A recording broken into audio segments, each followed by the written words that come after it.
नमस्कार, मैं साक्षी। स्वागत है आपका हमारे चैनल पर। बिहार की राजनीति में आज एक नया अध्याय शुरू होने जा रहा है, क्योंकि लोक जनशक्ति पार्टी के राष्ट्रीय अध्यक्ष और केंद्रीय मंत्री चिराग पासवान आरा के रामना मैदान में नव संकल्प महासभा को संबोधित करने वाले हैं। ये रैली न केवल चिराग की सियासी महत्वाकांक्षी राजनीति का प्रतीक है, बल्कि 2025 के बिहार विधानसभा चुनाव से पहले राष्ट्रीय जनतांत्रिक गठबंधन की रणनीति और विपक्षी महागठबंधन की चुनौतियों को भी बताने वाली है। राजनीति के जानकारों की नजर में एनडीए के लिए रैली का महत्व, चिराग पासवान की ये रैली एनडीए के लिए कई मायनों में महत्वपूर्ण है। पहला, ये रैली चिराग को बिहार की सियासत में एक बड़े नेता के रूप में स्थापित करने का मंच है।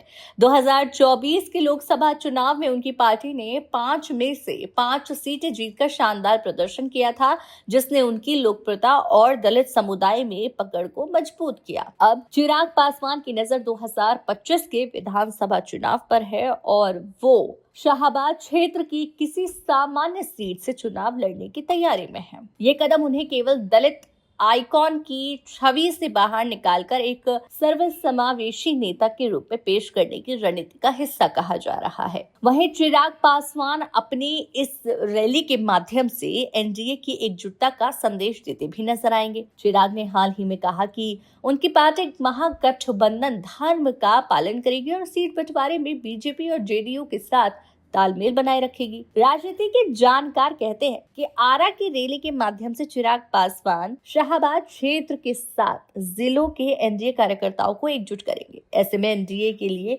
शाहबाद क्षेत्र में अपनी स्थिति मजबूत करने का अवसर है। बता दें कि 2020 में गठबंधन को 22 में से केवल 2 सीटें मिली थी। चिराग पासवान की साफ सुथरी छवि, सभी वर्गों को आकर्षित करने वाला व्यक्तित्व और युवा अपील एनडीए को शहरी और ग्रामीण मतदाताओं, खासकर पासवान समुदाय और अन्य पिछड़ा वर्ग के बीच पैठ बनाने में मदद कर सकती है। चिराग की रैली नीतीश कुमार और बीजेपी के बीच संतुलन बनाने की कोशिश है। सूत्रों के मुताबिक चिराग 40 सीटों पर दावा ठोक रहे हैं, जो एनडीए के भीतर सीट बंटवारे के पेज को बताता है। हालांकि चिराग पासवान ने सार्वजनिक रूप से नीतीश कुमार के नेतृत्व का समर्थन किया है, लेकिन उनकी ये रैली भविष्य में मुख्यमंत्री पद के लिए उनकी महत्वाकांक्षा का संकेत भी देने लगती है। दूसरी ओर चिराग पासवान की ये रैली महागठबंधन के लिए एक बड़ी चुनौती है। दरअसल चिराग का दलित वोट बैंक, खासकर पासवान समुदाय, महागठबंधन के लिए खतरा है। 2020 के चुनाव में महागठबंधन ने 110 सीटें जीती थी।